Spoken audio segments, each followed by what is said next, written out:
Suponha que esta seja a piscina do clube que você é sócio.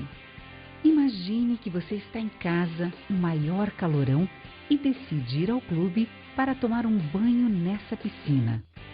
Mas quando chega lá, você descobre que ela estava vazia e começou a encher só agora. A solução é esperar. Mas a pergunta é: quanto tempo você vai esperar?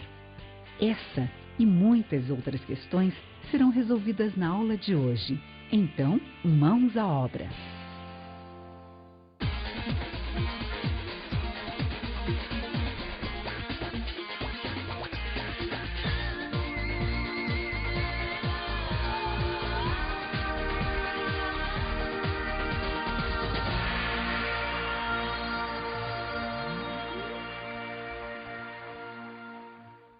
Olá, na aula de hoje vamos falar sobre o tema função afim. Chama-se função afim qualquer função f de R em R dada por uma lei de formação f de x igual a x mais b, onde o a e b são valores reais. Na função f de x igual a x mais b, o número a é chamado coeficiente angular e o número b é chamado de coeficiente linear. Vejamos alguns exemplos. A função f de x igual 3x mais meio é uma função afim, na qual o coeficiente angular é igual a 3 e o coeficiente linear é igual a meio. E a função f de x igual menos 7x mais raiz de 3, também é uma função afim, com coeficiente angular menos 7 e coeficiente linear igual a raiz de 3. Já a função f de x igual x ao quadrado mais 2x menos 6 não é uma função afim, pois não está na forma f de x igual a x mais b. A variável x tem como expoente um número diferente de 1. Gráfico da função afim. Como exemplo, construiremos o gráfico da seguinte função afim. F de x é igual a 10x mais 100. Para desenhar o gráfico, vamos determinar alguns pontos da função, atribuindo valores de x e calculando os respectivos valores de y correspondentes. Para o nosso exemplo, iremos usar 5 valores para x, que pertençam ao domínio da função. Então, vamos a eles. Se x é igual a 0, temos y igual a 10 vezes 0 mais 100. Logo, y é igual a 100. Dessa forma, obtemos o ponto 0, 100. Se x igual a 1, temos y igual a 10 vezes 1 mais 100. Logo, y será igual a 110, determinando o par ordenado 1, 110. Se x igual a 2, temos y igual a 10 vezes 2 mais 100. Logo, y será igual a 120, obtendo o ponto 2, 120. Se x igual a 3, temos y igual a 10 vezes 3 mais 100. Logo, y será a 130, determinando o ponto 3, 130. Se x igual a 4, temos y igual a 10 vezes 4 mais 100. Logo, y será a 140, definindo o par ordenado 4, 140. Se x for 5, temos que y será 10 vezes 5 mais 100, ou seja, 150, obtendo o ponto ou par ordenado 5, 150. Marcando os pontos que obtivemos, chegamos ao seguinte gráfico. Para a função afim, com domínio real, se pudéssemos atribuir à variável x todos os valores pertencentes ao domínio da função e determinássemos todos os valores correspondentes ao gráfico, obteríamos uma reta, conforme vocês podem observar nesta tela. Vamos agora construir o gráfico da função f de x igual a menos x mais 3. Para construirmos o gráfico dessa função, atribuiremos 4 valores a x e calcularemos os respectivos valores para y. Vamos aos cálculos. Se x é igual a 2, y é igual a 1. Temos então o par ordenado 2, 1. Se x for 1, y será 2, determinando o par ordenado 1, 2. Para x igual a 0, aplicado a fórmula, y é 3, obtendo o ponto 0, 3. E por fim, se x é menos 2, encontramos y igual a 5, definindo o ponto menos 2, 5. Agora, marcamos os pontos encontrados no referencial cartesiano e temos a reta da função. Se uma função afim é definida por uma lei da forma ax mais b, com b igual a 0, ou seja, f de x é igual a ax, ela é denominada função linear. A função linear é muito importante para expressar fenômenos da proporcionalidade. Veja no gráfico, por exemplo, a reta y igual a 3x. Quando x for 1, temos que y é igual a 3 vezes 1, que é igual a 3. Quando x for 2, temos y igual a 3 vezes 2, que é igual a 6. Observe, quando x duplicou, y também duplicou.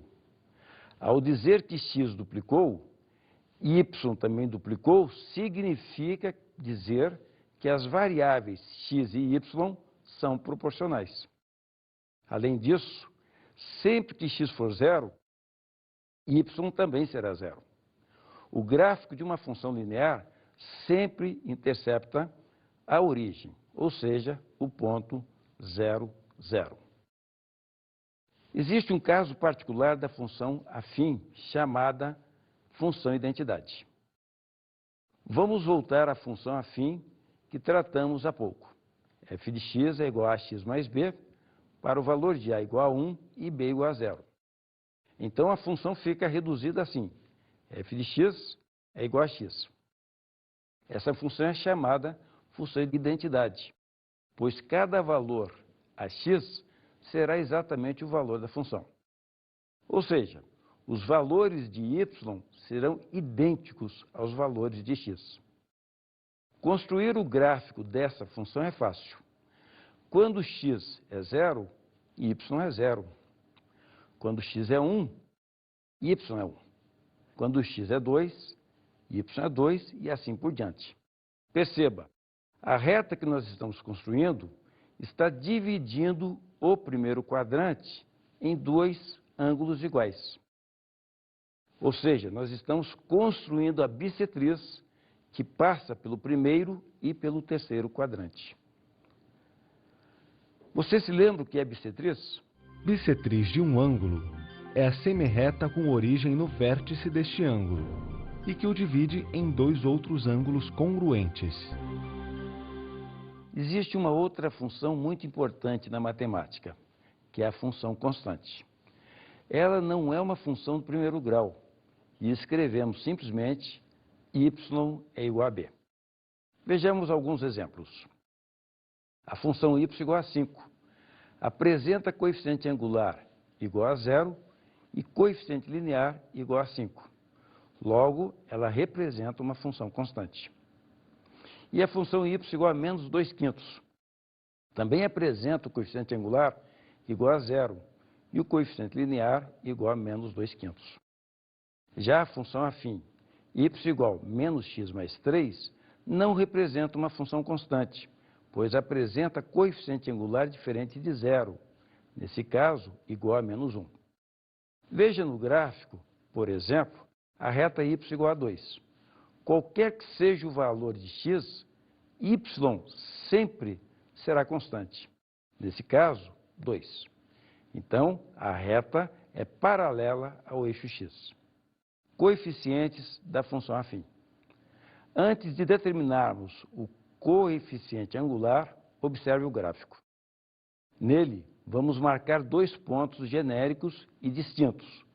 A igual x índice A, y índice A, e B igual x índice B, y índice B. Observe também o ângulo alfa, que a reta forma com o eixo x no sentido anti-horário. Para determinarmos a tangente do ângulo alfa, podemos utilizar o triângulo em destaque. Veja, tangente alfa é igual cateto oposto sobre cateto adjacente, ou seja, y índice B menos y índice A, sobre x índice B menos x índice A, que é igual a A. A essa razão, na reta, damos o nome de coeficiente angular A. Vamos agora analisar os seguintes gráficos. No primeiro gráfico, quando o x aumenta, o y também aumenta, logo a função é crescente. O ângulo que a reta forma com o eixo x, no sentido anti-horário, é agudo, logo a tangente do ângulo é positiva e, por consequência, o coeficiente angular também é positivo. No segundo gráfico, quando o x aumenta, o y diminui. A função é decrescente. O ângulo que a reta forma com o eixo x no sentido anti-horário é obtuso. Logo, a tangente do ângulo é negativa. E, por consequência, o coeficiente angular também é negativo. A partir desses dois gráficos que acabamos de analisar, podemos concluir que existe uma relação entre o coeficiente angular e a variação da função afim. Se o coeficiente angular é positivo, então a função será crescente. Se o coeficiente angular é negativo, então a função será decrescente.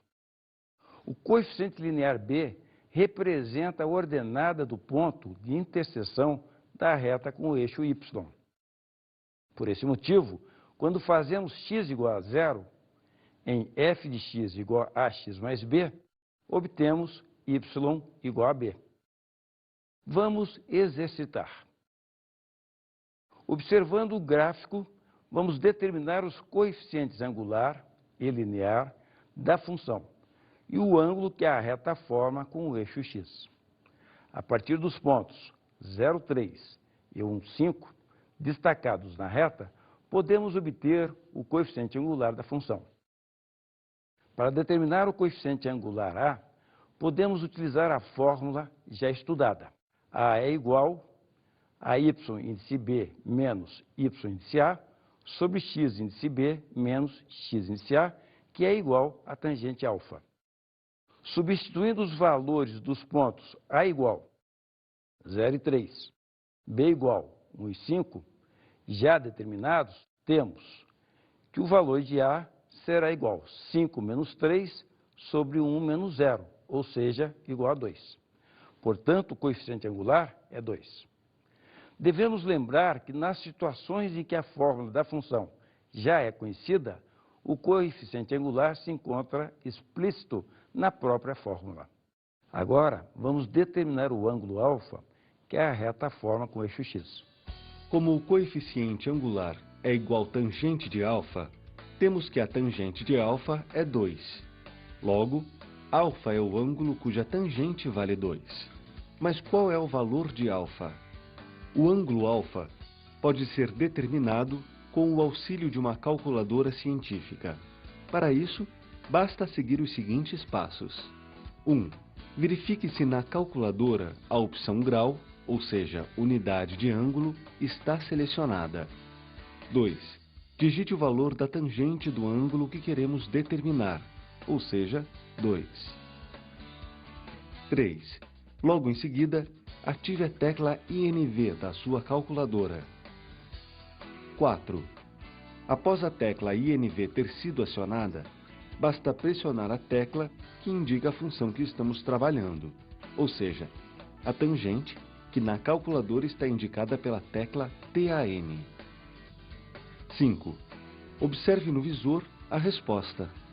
O valor do ângulo alfa, cuja tangente vale 2, é aproximadamente 63,43 graus. Mas atenção, o procedimento que acabamos de ver pode variar de uma calculadora para outra. Nas situações em que o ângulo formado pela reta com eixo x seja um ângulo notável, por exemplo, 30 graus, 45 graus ou 60 graus, não é necessária a utilização de uma calculadora, pois se tratam de ângulos cujas tangentes têm valor previamente conhecidos. Vamos ver alguns exemplos utilizando a calculadora. Por exemplo, se tomarmos a tangente de 58 graus, encontramos o valor 1,60. Tangente de 88 graus é 28,64. Mais um exemplo, tangente de 100 graus é igual a menos 5,67. E o coeficiente linear? Devemos lembrar que o coeficiente linear corresponde à ordenada do ponto em que a reta corta o eixo y. Consultando o gráfico, percebemos que esse valor é igual a 3. Vamos ver agora a interseção da reta com o eixo x, ou seja, o cálculo da raiz da função. Para determinarmos o ponto de interseção de uma reta com o eixo x, devemos lembrar que os pontos do eixo x sempre têm ordenadas com o valor 0. Dessa maneira, a partir da forma da função, podemos atribuir à variável y o valor 0 e resolver uma equação em x. O ponto menos b sobre a, 0, representará a interseção da reta com o eixo x. Para a abscissa desse ponto de interseção, damos o nome de raiz, ou zero da função. Vamos então determinar a raiz da função f de x igual a 2x mais 5 e o ponto de interseção da reta com o eixo x. Substituindo o y por 0 na equação, temos 0 é igual a 2x mais 5 e, portanto, x é igual a menos 5 meios, ou ainda, x é igual a menos 2,5. Dessa forma, a raiz da nossa função f de x igual a 2x mais 5 é o valor menos 2,5. E o ponto de interseção da reta no eixo x é menos 2,5,0. Ainda sobre gráficos da função afim, cabem algumas observações. A primeira delas diz respeito ao estudo geométrico. Quando fazemos o estudo geométrico da reta, devemos sempre que possível fixar nos eixos cartesianos unidades de mesma medida. Quando esses gráficos são utilizados em situações reais, muitas vezes não é possível fixar unidades de mesma medida nos dois eixos. Além disso, o domínio da função pode ser formado por valores isolados. Nesse caso, o gráfico não será representado por uma reta, mas apenas por pontos alinhados. Veja um exemplo. Digamos que uma pessoa tem um capital de R$1 milhão e investe o valor a juros simples de 1,5% ao mês. Como será expresso graficamente o montante em função do tempo de aplicação? Juros simples é uma modalidade de investimento na qual os juros são constantes na unidade de tempo fixada. Então, sabendo disso, se o investimento daquela pessoa rende 1,5% ao mês, quer dizer que todo mês aquele 1 milhão recebe um acréscimo igual a 1,5% de 1 milhão. Isto é, 0,015 vezes 1 milhão, que é igual a R$15 mil. Com isso, o montante M será, após um mês, M é igual a 1 milhão mais 1 vezes 15 mil. Após 2 meses, M é igual a 1 milhão mais 2 vezes 15 mil. Após 3 meses, o montante será 1 milhão mais 3 vezes 15 mil. E assim por diante. Generalizando, após N meses, o montante será M igual a 1 milhão mais N vezes 15 mil, que é a lei da função que serve como modelo para essa situação. Nesse caso, N poderá assumir os valores 0, 1, 2, 3, etc. Ou seja, o domínio dessa função é representado pelo conjunto dos números naturais. Observando o gráfico, percebemos que ele é formado por pontos isolados, pois nessa situação a capitalização é mensal, ou seja, o valor proveniente dos juros é incorporado ao montante somente uma vez a cada mês. Mesmo nessas situações, muitas vezes, a reta é traçada para que se tenha uma melhor ideia do comportamento da função. Lembra-se da situação inicial da aula, em que a piscina do clube estava vazia e queríamos saber quanto tempo ela demoraria a encher? Será que ela já está cheia?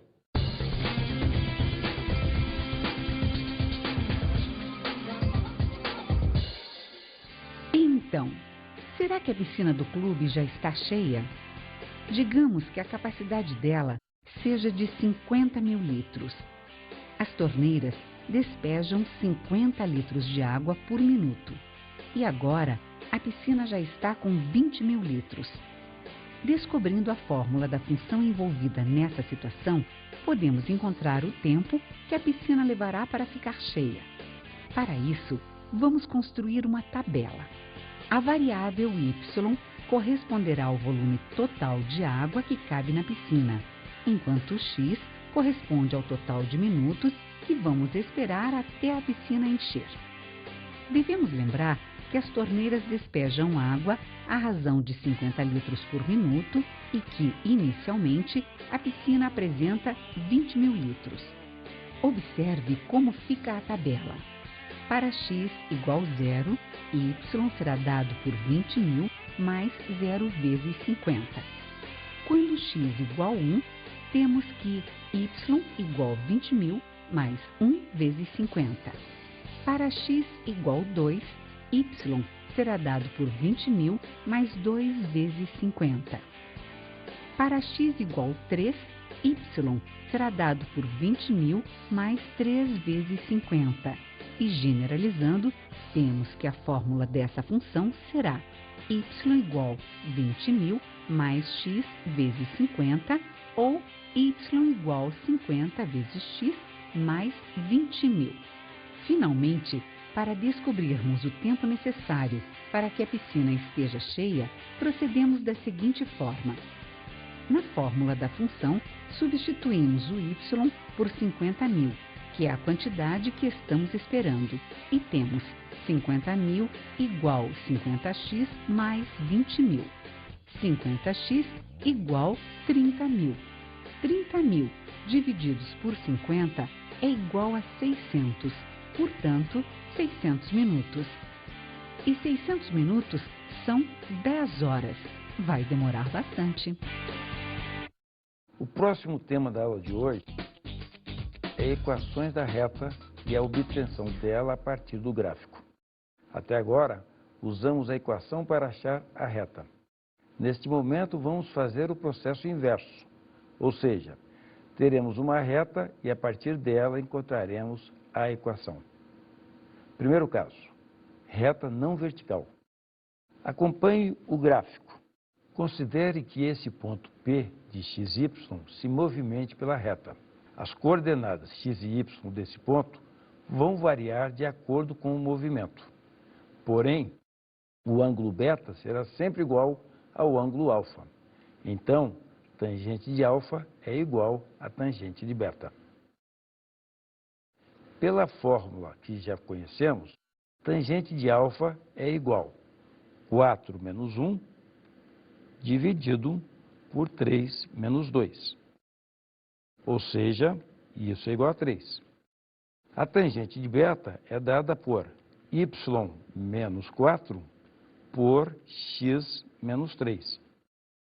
Com isso, nós conseguimos identificar qual é o valor da sua função final. Ou seja, y vai ser igual a 3x menos 5, pois a tangente de alfa e a tangente de beta são idênticas. Se repetirmos esse procedimento para dois pontos quaisquer, de uma reta não vertical, teremos sempre uma equação do tipo y igual a ax mais b, que dará origem a uma reta. Segundo caso, reta vertical. É importante lembrar que a reta vertical não representa uma função. Existe um valor de x em correspondência com infinitos valores de y. Veja como é o gráfico cartesiano da reta que passa pelos pontos A, que é 4, 2, e pelo ponto B, que é 4, 5. Vamos considerar um ponto qualquer de coordenadas x, y, que se movimente sobre essa reta. Ao percorrê-la, apenas o valor do eixo y varia. Veja que o valor da abscissa x é constante e vale 4. E é isso que caracteriza uma reta vertical. Seus pontos têm sempre o mesmo valor de abscissa x. No nosso exemplo, a condição x igual a 4 é a equação da reta vertical, que passa pelos pontos A e B descritos. Vamos ver mais um exemplo da equação da reta. Observe o gráfico cartesiano dessa reta que passa pelos pontos A e B de coordenadas 1, 2 e 3, 4, respectivamente. Encontramos o ponto A com x igual a 1 e y igual a 2. E depois encontramos o ponto B com x igual a 3 e y igual a 4. Observe no gráfico que alfa é congruente a beta. Logo, a tangente de alfa é igual à tangente de beta. Vamos calcular cada um e depois igualar as duas. Tangente de alfa é igual a 4 menos 2 dividido por 3 menos 1, que é igual a 1. Tangente de beta é igual a y menos 4 sobre x menos 3. Igualando as duas, temos 1 é igual a y menos 4 sobre x menos 3, o que resulta na equação y igual a x mais 1. Logo, a equação da reta que passa pelos pontos A e B de coordenadas 1, 2 e 3, 4 é y igual a x mais 1.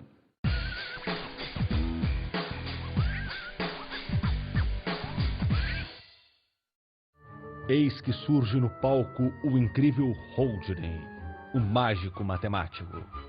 Ele pede um voluntário para participar do seu desafio. Sobe ao palco uma mulher e Houdini pede para que ela pense em um número qualquer. Em seguida, pede para que ela multiplique esse número por 2. Depois, adicionar 10 ao resultado. Depois, dividir essa soma por 2. Finalmente, pede para que a pessoa subtraia o número pensado do quociente obtido na última operação. Houdini declara que o resultado final é 5 e a mulher fica surpresa. Como isso é possível? Suponha que você seja o voluntário e pense em um número x. Usando as operações realizadas pelo mágico sobre o valor x, temos o valor pensado x é dobrado, ou seja, multiplicado por 2. Logo em seguida é somado com 10. Dividimos por 2 o resultado encontrado até agora e, por fim, retira-se o número pensado, ou seja, subtrai-se o valor x. Chamando o número obtido no final de y, chegamos à seguinte fórmula. Y igual a 2x mais 10 divididos por 2, menos x. Para que possamos entender como o mágico Houdini conseguiu adivinhar o número final, devemos simplificar a fórmula obtida. Y igual a 2x mais 10 divididos por 2, menos x. Colocando o 2 em evidência. Y igual a 2 vezes x mais 5 divididos por 2, menos x. Simplificando os fatores 2, obtemos y igual a x mais 5 menos x. Cancelando as parcelas x e menos x, temos finalmente y igual a 5. Procedendo dessa forma, o Houdini sempre adivinhará o resultado final, pois a função envolvida nessa situação é a função constante, onde para qualquer valor de x, o resultado obtido para y será sempre um número fixo, no caso, 5. Na situação que acabamos de analisar, o resultado final é sempre metade do valor que foi adicionado na segunda operação. Realmente é fantástico.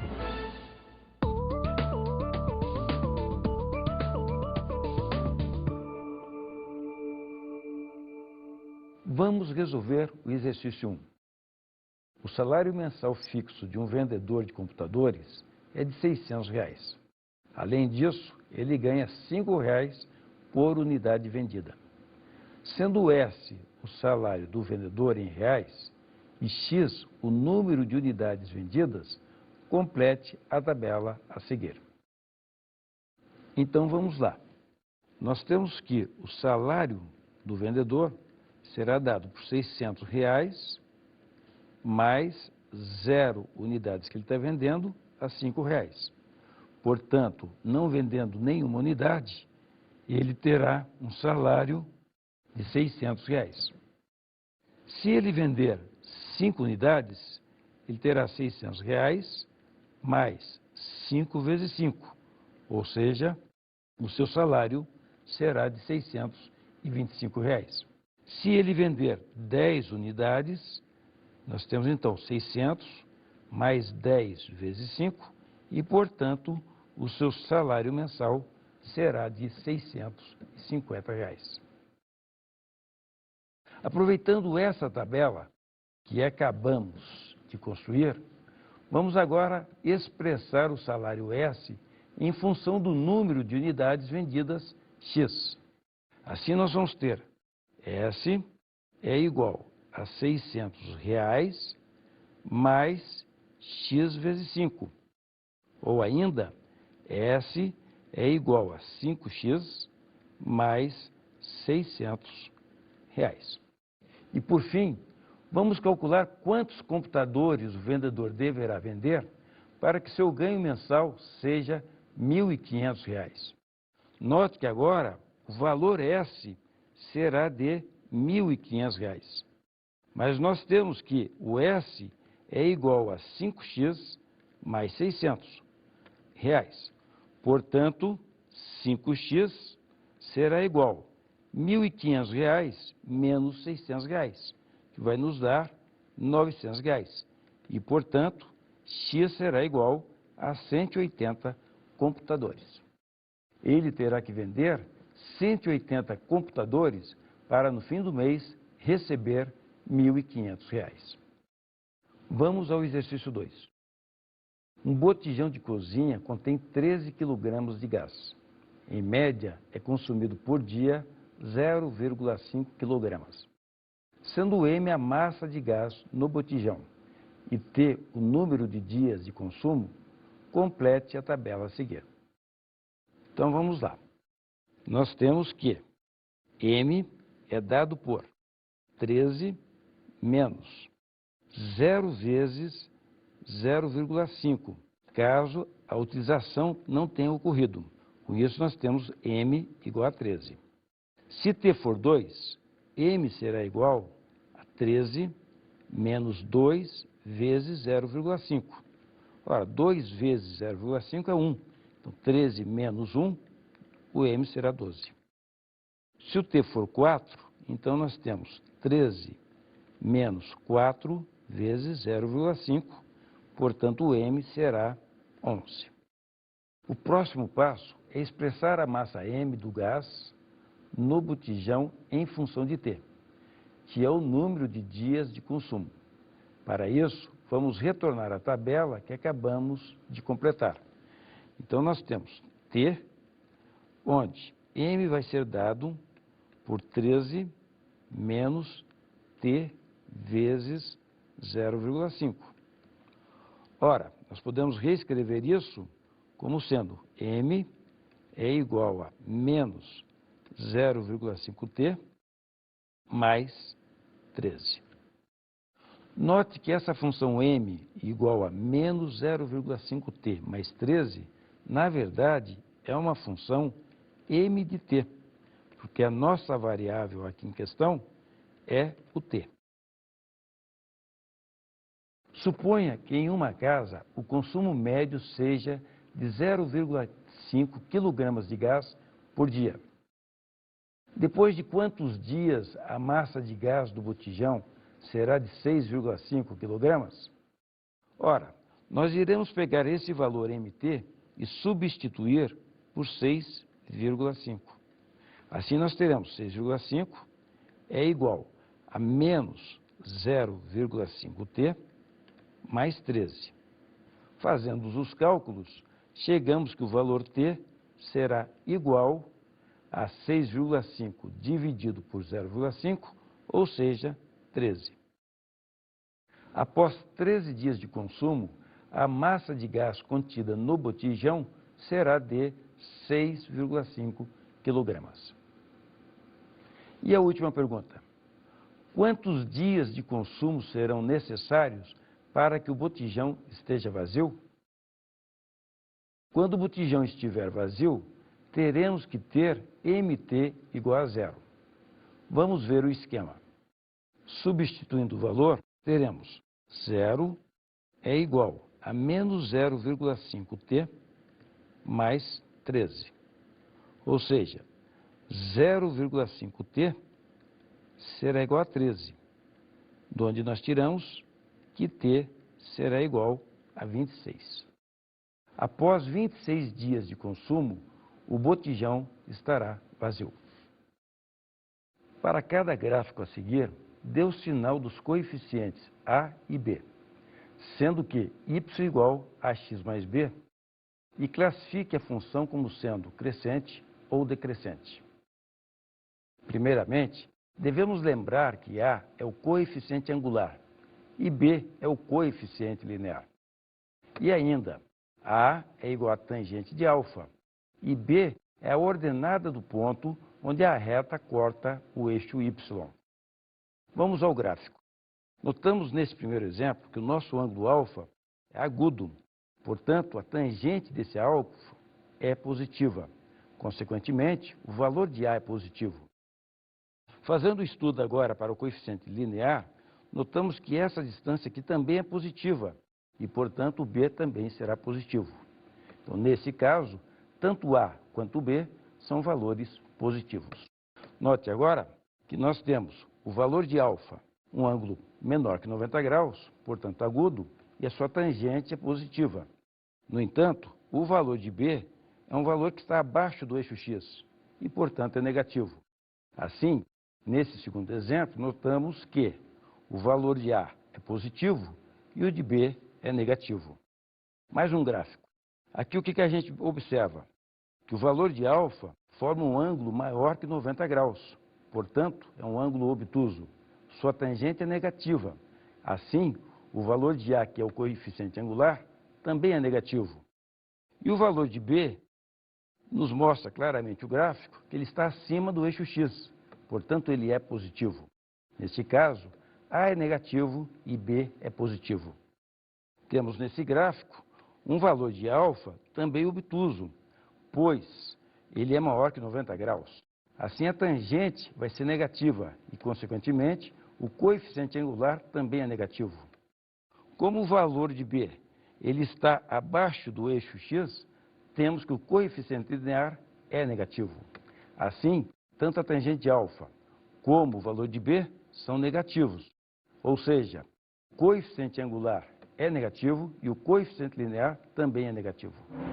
Para aprofundar os conhecimentos sobre a história e os personagens da matemática, indicamos as seguintes obras: Introdução à História da Matemática, de Howard Ives, publicado pela editora da Unicamp. História da Matemática, de Carl Boyer, publicado pela editora Edgar Blücher. História Universal dos Algarismos, a inteligência dos homens contada pelos números e pelo cálculo, de George Ifrah, publicado pela editora Nova Fronteira.